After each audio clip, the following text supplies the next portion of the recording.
Is Daniel Jones still your starting quarterback going forward? Yeah, we're gonna spend a lot of time here watching our tape and evaluating things, and we'll do that as a coaching staff over the next week here. That's a little bit different, Brian, than the yes that you give us to that question when we ask it every week. So I think, to be clear, everybody's going to assume that means yes, you're at least considering a change. Is that fair? Well, I would say we're evaluating, our team at the bye week is what we're doing. Thank you. Mm-hmm.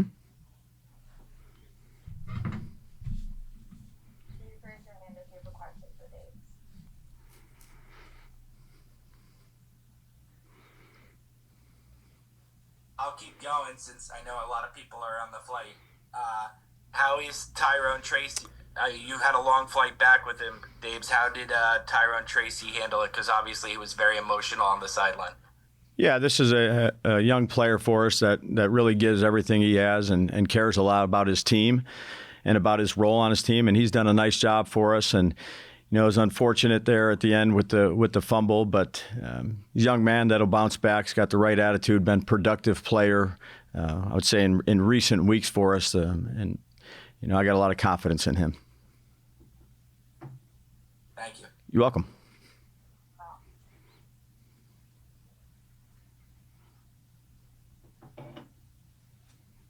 Hey, Brian. Hey, T. How are you? Good. What goes into your evaluation of the quarterbacks there? What are you looking for from them? And I guess what have you seen from Daniel so far? Yeah, we're gonna get started on this process here of going back and looking at everything you normally look at in a bye week, schemes, situational stuff, technique, all the things you do in a normal bye week. You evaluate the players. You have a good amount of games to watch, situational review tape, calls, all those type of things. So we'll do that like we normally do on a bye week, and try to improve in the areas that we need to improve on. And then what have you seen from the two other options on the roster at that position, Tommy and Drew? Yeah, again, they get their reps in the show team, or they go off to the side and they work through with Christian Jones, our game plan things that they need to go ahead and get reps at. So, you look at the self-scout relative to them playing on look teams and things like that, and they're active participants in the meetings on top of the game plans, just like all the backup to the starters are. Would you consider shuffling their order too? 2 and 3 to 3 and 2, or what? Yeah, I would say, look, we have a lot of work to do here in terms of our evaluation process, and that's what we'll start doing here shortly. Thanks, Brian. Yep.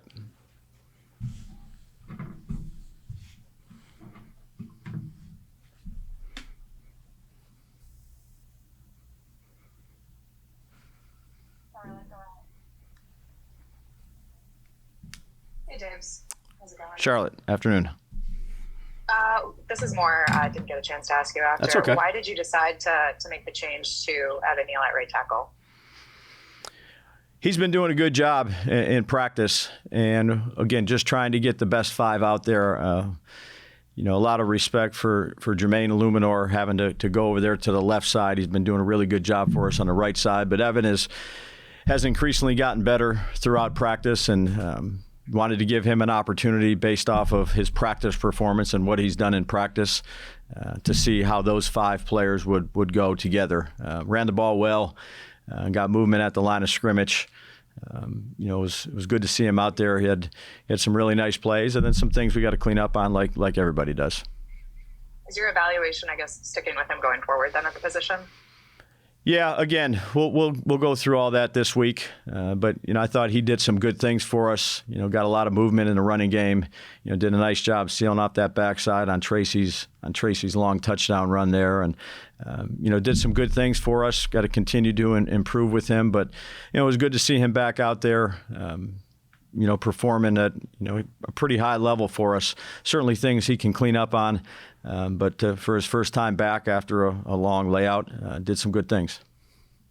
And then just one other quick one. Why was Tay Banks not out there? I think it was the final play or the final drive of the first half.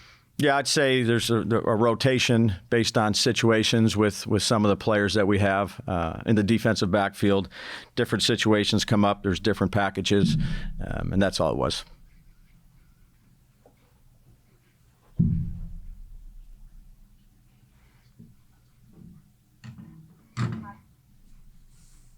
Hey, Dave, how are you? Good, Patty. How are you? I'm good, thanks. I have two for you. Sure. Please. You got it. After, so far through the season, what have you seen from the run game, the run defense, and is there a recurring issue with that? It's a few plays each game where they break a long one, and there's no reoccurring theme. Yesterday they got 2 edge plays on us. And 2 different things happened on each of those plays where they broke out. Some games it's opening field tackling, some games it's gap control. Certainly something that, again, you get a couple big plays in the running game, 2 or 3, that's really going to up everything. So what we need to do is eliminate some of these explosives, continue to win the line of scrimmage, knock back, gap control, and then, tackling. So again, there's not one thing specific. It's, each week it's been a little bit different, and it's something that we need to continue to work on and be better at. And then my second question for you is the roster is pretty much what it's going to be the rest of the year. So it's not like, you can make wholesale changes in areas where you think you're deficient. So that being said, what else can be done? Scheme changes, philosophy shifts. I mean, what can be done to maybe shore up some of these issues that seem to be recurring each week? Yeah, I think you go back, you look at it, you evaluate the things that, there's certainly things that are good, and then there's things that aren't up to standard, and we got to make sure we identify those, which we try to do every week. When you have a little bit more time on a bye week, you dig in a little bit more and make sure that, again, it could be a missed tackle, it could be a wrong fit, whatever it may be.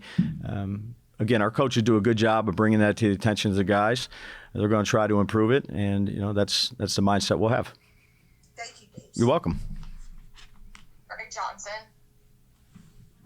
Hey, Ryan. Hey, Greg.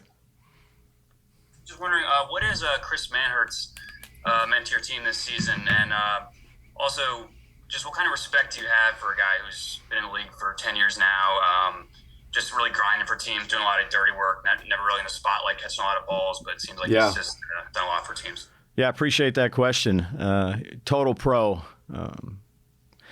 For an older guy, he's out there practicing every day, never misses a beat. I think everyone in the room, both on the offense and the defensive side, has a very high respect for him, how about he goes about his business. He's tough. He's asked to do a lot of the dirty work as a tight end, and as a former tight end coach, I appreciate that about him. He's smart. He's a good leader for the younger players, guys like Theo and Belly. Great teammate. Can't say enough good things about the things that he has brought to our team, the toughness element that he has. He's really helped us in the running game and in the protection part of it for the tight ends. A consummate pro. Are you aware that he actually didn't even play football until after he graduated college? Yeah, Canisius, basketball player. Yeah, back in Buffalo. So know about his story, and again, you can see why he's played in the league for as long as he's played in the league. That type of player at the tight end position, there's not a lot of them out there nowadays. It's someone who puts the team first, again, does a lot of the dirty work for our offense and has really helped us in terms of the running game and some of the action plays where, we're able to, attempt to pass the ball down the field. Thanks, I appreciate it. You're welcome. Oh, we'll take 5 more. Tom Canavan. Hey, Dave. How you doing? Hey, Tom. In getting back to the quarterback evaluation, I assume the bottom line is going to be who gives us the best chance to win. Yeah, look, we'll go back and we'll evaluate everything and decide what we want to do here. But we got a week to go ahead and really dig into this. Yeah, because the other question I have is if you're paying the guy $40 million, is it a waste of money if you bench him? Yeah, again, what we'll do is we'll go back, we'll evaluate the tape, and we'll make the decision that we think is best for our team. Thank you. You're welcome. Jordan Renan. Hey, Brian, what's going on? Hey, Jordan. As Tom just said, like the quarterback position is a different beast, right? It's a lot of money. It's a big percent of the cap. When you have something like that, is that something that ownership needs to sign off on if you decide to make a decision there and move on? Well, I think, again, I've said this before, Joe and I communicate with our ownership group on a daily basis, not just about the quarterback, but about every position. So there's good communication there. We'll do what we normally do. If there are any changes, regardless of the position, we'll always communicate. That position, it doesn't work any different like that. Like, I'm sure you have freedom to make, lineup changes regularly. Does that change with the quarterback position? Yeah, no, even when we make lineup changes or there's things that come up, we're always in constant communication. Myself, Joe, and ownership. I think that's very important and healthy for the organization.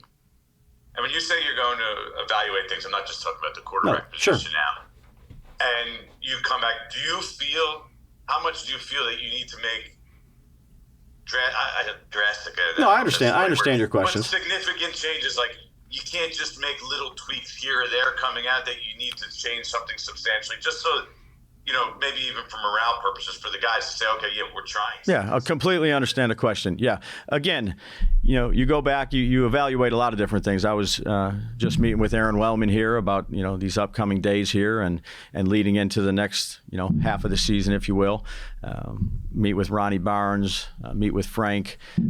Again, we'll meet with all the people in the departments and go through the things that we've done up to this point. And, if there's changes we need to make, we'll make them. Again, you only have about a week to do this and look at things. But you're always doing that throughout the season. After a game, it's just here you got, some more information, you back to back of cut-ups of things you want to look at. Practices, meeting times, all those type of things. And then you make the necessary adjustments that you think you need to make. How drastic, I couldn't give you that answer. But I understand the question. Art Stapleton. Hey, Dave. What's going on? Hey, Art. From a processing situation, when you're the offensive play caller, yeah, and you guys design plays the way they're supposed to work, are you getting enough out of the quarterback position from the plays you're designing, what's coming out? I know every play has a bunch of different things that has to go right, but yesterday in particular, it just seemed like there were plays that were drawn up to succeed, and it did not happen. And it looked to be from a quarterback perspective. Now, you may tell me otherwise, but how much of it is a balance between the plays you're calling versus what the quarterback is actually seeing when the ball is snapped? Yeah, I think, look, it takes everybody from the call to all 11 players out there on the field, operating and executing. So it's a collective thing. We're all in this thing together, and we're all looking to make improvements. And then I'll ask you about Jalin Hyatt. He was another guy who got an opportunity yesterday, like Evan Neal did. That last drive before overtime, it seemed like he really, found something there. Did you see something in Jalin this week that showed that he was ready for this kind of opportunity? And does this set him up, regardless of what happens with Slay, to see that Jalin in the second half can have an opportunity here that, maybe he's earned now versus, waiting for that spot?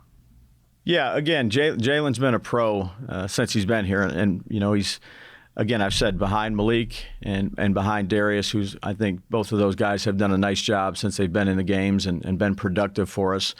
And Jalin has worked extremely hard. Even though he wasn't the starter, he had an opportunity to make some plays, and it was good to see him make some plays for us. And not just the pass game, but for a slighter build guy, he was going in there and trying to throw himself around in the run game that helped spring some runs, particularly later in the game. So I thought that he had one of his better games for us. I was happy to see some of the production that he had, and he's got the right mindset. He's again another guy that's waiting for his opportunity, and his opportunity came and he made some plays for us. So it was good to see. You got it. Last one, Charlotte Carroll. It's just a follow up on Jordan's question. What did you hear from ownership after this loss? Yeah, I keep all those conversations private, but we have plenty of them. They're good. They're good conversations. Again, no one is, I'd say, myself, Joe, ownership, players. No one's happy with the results and where we're at. But again, we'll sit back. We'll evaluate the things. We'll go to work, and you've got a little time here before we play the next game. Try to get everybody healthy, with the right mindset, and evaluate our procedures, the way we do things, our schemes, our players, all those things. And that's no different than any time you have a bye week.